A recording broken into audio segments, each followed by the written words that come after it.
কথাটার জন্য। এই পর্যায়ে সরাসরি আমরা আপনার কাছে চলে যাচ্ছি আপনার সামগ্রিক বক্তব্য প্রদানের জন্য বিনীত অনুরোধ জানাচ্ছি। ধন্যবাদ স্যার।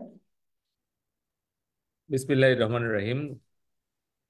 উপস্থিত আজকে কৃষি যান্ত্রিকরণ প্রকল্পের আওতায় মাননীয় প্রধানমন্ত্রী জননেত্রী শেখ হাসিনার পক্ষ থেকে ভর্তুকি মূল্যে আমাদের সিংড়ার চলন বিলের কৃষকদের মাঝে 4টি কম্বাইন হারভেস্টার, মেইজ সেলার 10টি, রাইস ট্রান্সপ্ল্যান্টার 6টি এবং পাওয়ার স্পেয়ার স্প্রেয়ার 7টি, মোট আর কি প্রায় 81,67,000 টাকা মূল্যের আমরা কৃষি যন্ত্রপাতি আমাদের কৃষক পরিবারগুলোর মাঝে আমরা আজকে হস্তান্তর করছি।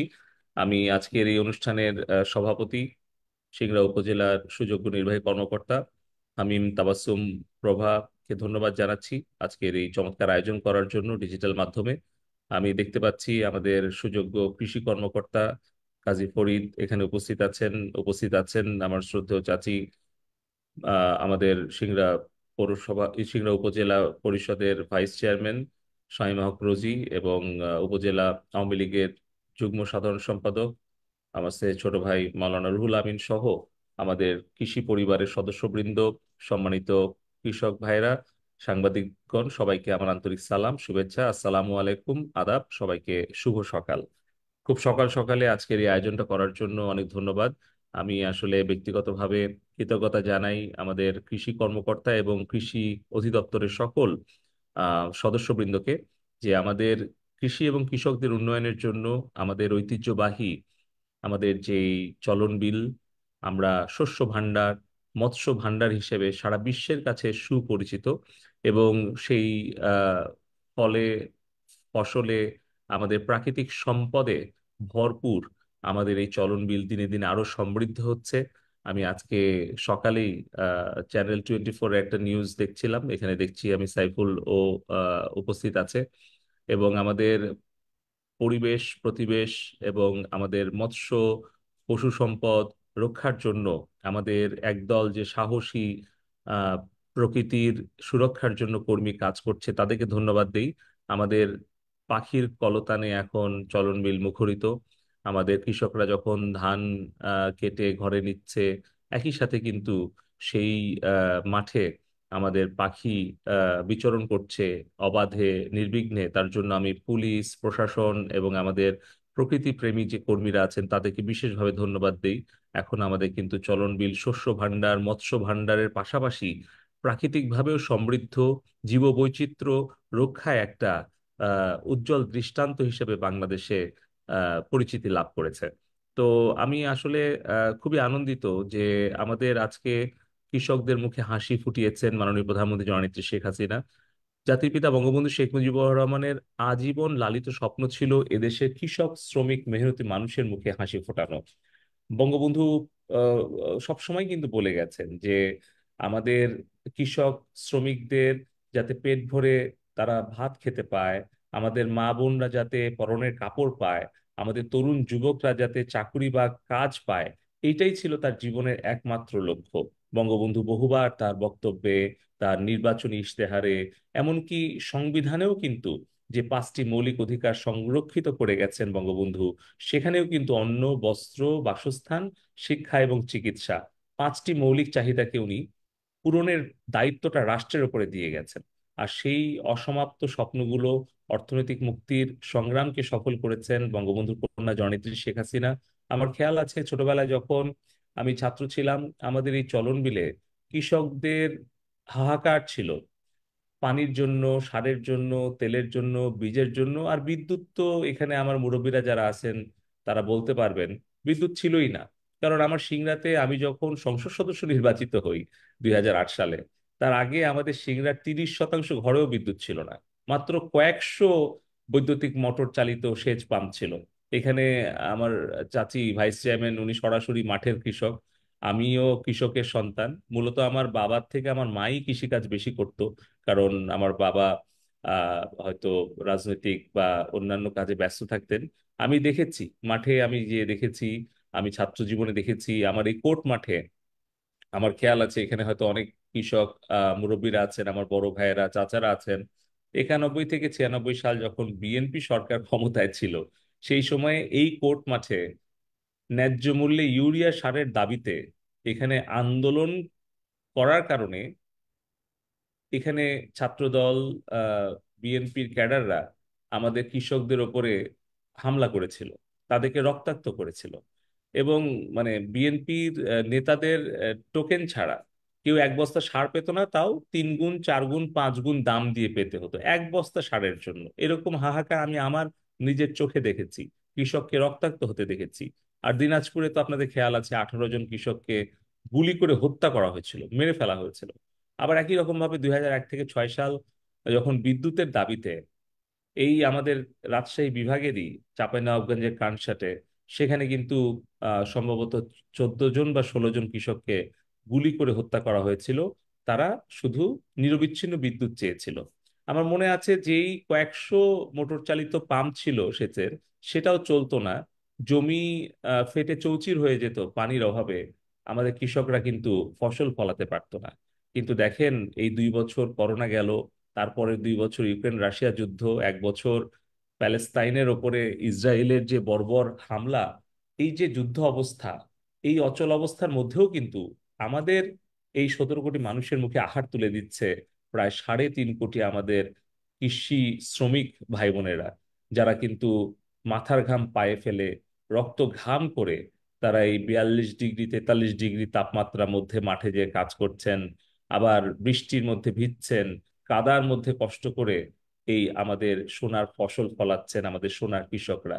তাদের জন্য কিন্তু মাননীয় প্রধানমন্ত্রী জননেত্রী শেখ হাসিনা প্রতি বছর হাজার হাজার কোটি টাকা ভর্তুকি দিচ্ছেন। কারণ মাননীয় প্রধানমন্ত্রী জননেত্রী শেখ হাসিনা বিশ্বাস করেন, যদি আমাদের 17 কোটি মানুষের খাদ্যের সংস্থান হয়, তাহলে আমরা উন্নয়ন এবং অগ্রগতি অন্যান্য ক্ষেত্রে পাবো। কিন্তু যদি আমরা আহারের ব্যবস্থা না করতে পারি, খাবারের ব্যবস্থা করতে না পারি, তাহলে কিন্তু অন্যান্য উন্নয়ন কার্যক্রম আমরা বেগবান করতে পারবো না। খাদ্যের জন্য যদি পরনির্ভরশীল হতে হয়, তাহলে যে কোনো মুহূর্তে আমরা কোনো রাজনৈতিক কিংবা আন্তর্জাতিক ষড়যন্ত্রে আমরা কিন্তু দুর্ভিক্ষের মুখোমুখি হতে পারি। আপনারা জানেন যে 2 বছর আগেও কিন্তু বিশ্বের অনেক অর্থনীতিবিদ আশঙ্কা করেছিল বিশ্বে অনেক রাষ্ট্রের দুর্ভিক্ষের অবস্থা সৃষ্টি হতে পারে। এবং মার্চ মাস আমরা আল্লাহ রহমতে পার করলাম, এবং সেই যে মরা কার্তিক সেটাও আমরা পার করলাম। আমাদের উত্তরবঙ্গের মানুষ একসময় মঙ্গা পীড়িত ছিল, বিশেষ করে রংপুরের মানুষ। সেটি কিন্তু আর নেই। গত 15 বছরে মাননীয় প্রধানমন্ত্রী জননেত্রী শেখ হাসিনার যে দূরদর্শী এবং তার যে মেধাবী নেতৃত্ব, তার ফলে কিন্তু এখন আমাদের কৃষকদের শ্রমিকদের কাজ আছে, তাদের হাতে অন্ততপক্ষে আর্থিকভাবে সচ্ছলতা আসার মতো উপার্জন আছে, এবং তাদের পেটে ভাত আছে। যার ফলে কিন্তু আর এই মরা কার্তিকের সেই মঙ্গা পীড়িত উত্তরবঙ্গ আর এখন মানে সেই রকম সংকটে পড়তে হয় না।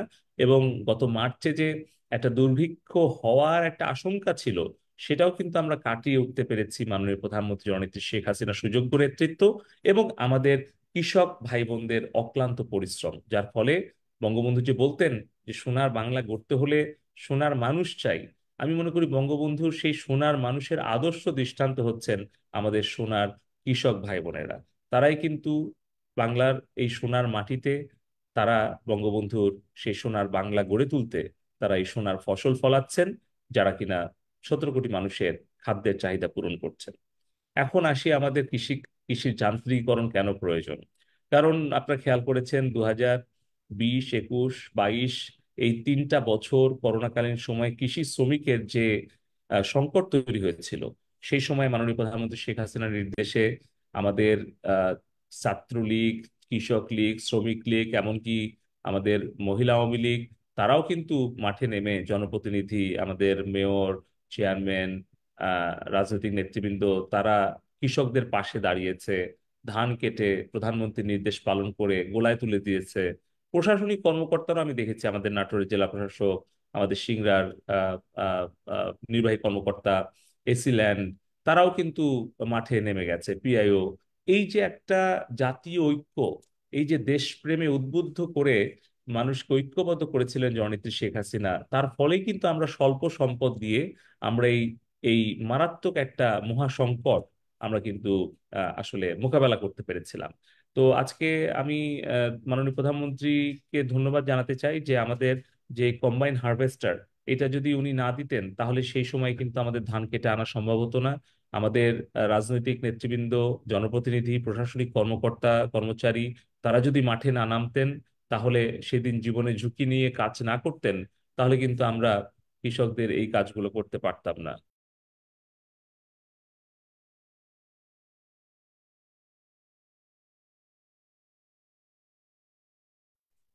তো আমরা মাননীয় প্রধানমন্ত্রী জননেত্রী শেখ হাসিনার প্রতি ধন্যবাদ জানাই।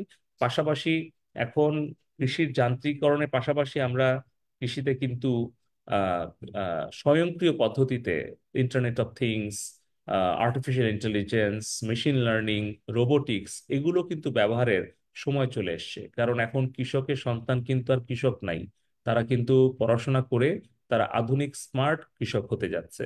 এখন কিন্তু তারা একটা জায়গায় বসে জমির কোথায় মাটির গুণগত মান কি, কোন জায়গায় কতখানি পানির দরকার, কখন সেখানে সার কতটুকু দিতে হবে, এই সকল বিষয়গুলো কিন্তু এখন প্রযুক্তির সহায়তা নিয়ে একজন শিক্ষিত স্মার্ট কৃষক সে একাই কিন্তু হয়তো আহ, অনেক বড় একটা খামারের দায়িত্ব পালন করতে পারবে। হয়তো ড্রোন ব্যবহার করে সে আহ, আহ, আহ, জমির খোঁজ খবর নিতে পারবে, সার ছিটাতে পারবে, কীটনাশক দিতে পারবে। অপরদিকে কিন্তু এখন আমরা যেরকম দেখছি কম্বাইন হারভেস্টার, এখন একজন মানুষ হয়তো 10 বিঘা জমির ধান কাটতে পারছে। আমরা দেখছি যে কিভাবে টেসলা, গুগল কার, এগুলো কিন্তু অটো পাইলট, মানে চালকবিহীন গাড়ি কিন্তু এখন বিশ্বের বিভিন্ন রাজপথে চলে আসছে।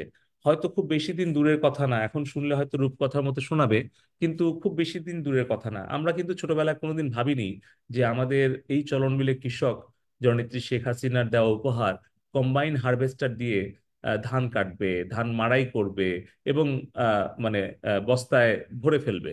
কিন্তু আমি নিজে কিন্তু এই চলন বিলের মাটিতে আমি নিজে কম্বাইন হারভেস্টার চালিয়ে ধান কাটা উদ্বোধন করেছিলাম 2 বছর আগে। তো হয়তো দেখা যাবে আর বেশি দিন দূরে না, নিকট ভবিষ্যতে আমরা হয়তো চালকবিহীন কম্বাইন হারভেস্টার দেখবো যে চলন বিলে চলছে, যেটা হয়তো দূর নিয়ন্ত্রিত, যেরকম ড্রোন দিয়ে এখন কার্যক্রম চলছে ওরকম দূর নিয়ন্ত্রিত কিংবা স্বয়ংক্রিয়ভাবে চালকবিহীন কম্বাইন হারভেস্টারও হয়তো অল্প দিনে চলে আসবে। তো এগুলো যেন আমাদের বিদেশ থেকে শুধু আমদানি করতে না হয়, আমরা শুধু যেন ক্রেতা বা ব্যবহারকারী না হই, আমরা যাতে এই যন্ত্রগুলো, এই প্রযুক্তিগুলো নিজেরাই উদ্ভাবন করতে পারি।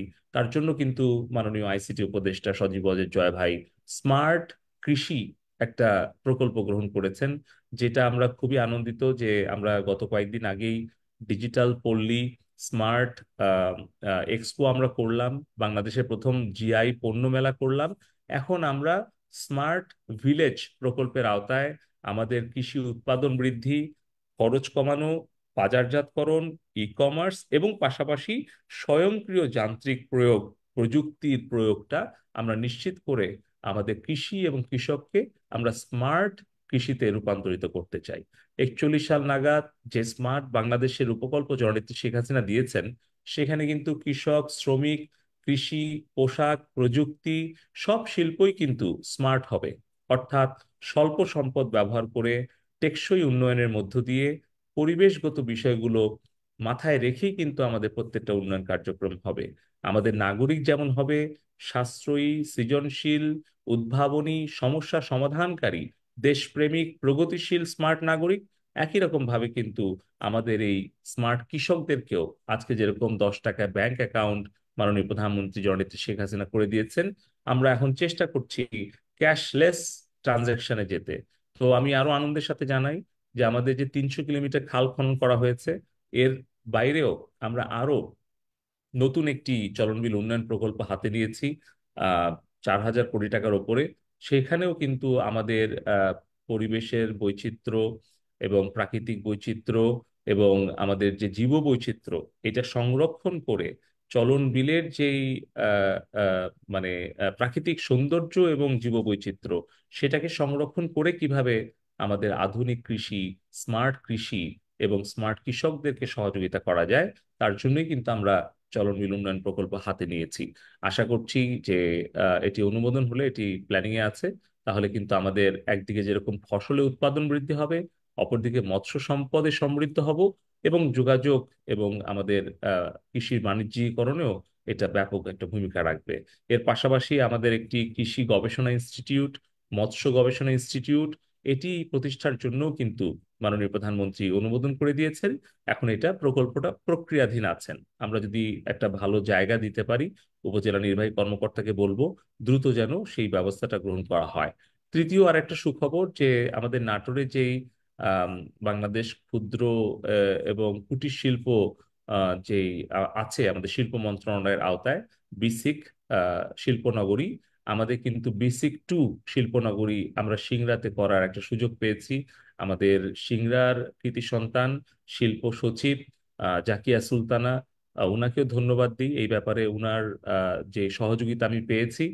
তবে এখানে যে জায়গাটা নির্বাচন করা হয়েছিল 50 একর, সেই জায়গাটার আর কি মূল্যটা বেশি পড়ে যাচ্ছে বিধায় আমাদের হয়তো দ্বিতীয় বা তৃতীয় একটা প্রস্তাব দ্রুত দেওয়া দরকার। যদি আমরা শতাংশ প্রতি 5 লাখ টাকার নিচে খরচটা রাখতে পারি, তাহলেই কিন্তু এই 150 কোটি টাকার প্রজেক্টটা আমরা কিন্তু মাননীয় প্রধানমন্ত্রীর কাছে উপস্থাপন করতে পারবো। তো আমি অনুরোধ করব উপজেলা নির্বাহী কর্মকর্তা মহোদয়কে, ভাইস চেয়ারম্যান মহোদয়কে এবং সাংবাদিক ভাই সহ আমাদের রাজনৈতিক নেতৃবৃন্দকে, যে যেন আরেকটা বা আরো দুটো জায়গার প্রস্তাব দেওয়া হয়। তাহলে কিন্তু আমাদের কৃষি প্রক্রিয়াজাতকরণ শিল্প, আমাদের কৃষি নির্ভর শিল্প আমরা একদিকে গড়ে তুলতে পারবো, কৃষকদের ন্যায্য মূল্য নিশ্চিত করতে পারবো, এবং পাশাপাশি কিন্তু কর্মসংস্থান সৃষ্টি করতে পারবো। তো এভাবেই আমরা আমাদের এই চলন বিলকে আমরা স্মার্ট চলন বিলে পরিণত করবো ইনশাল্লাহ। সকলকে আবারও আন্তরিক ধন্যবাদ কৃতজ্ঞতা জানিয়ে, আমার পক্ষ থেকে শুভেচ্ছা সবাইকে জানিয়ে আমার বক্তব্য এখানেই শেষ করছি। আপনাদের সকলের সহযোগিতা পেলে অবশ্যই ইনশাল্লাহ আমরা 41 সাল নাগাদ আমরা একটি উন্নত, আধুনিক, মানবিক, নান্দনিক স্মার্ট সিংড়া গড়ে তুলব। এই প্রত্যাশা ব্যক্ত করেই আমার কথা শেষ করছি। Be innovative and smart. জয় বাংলা, জয় বঙ্গবন্ধু।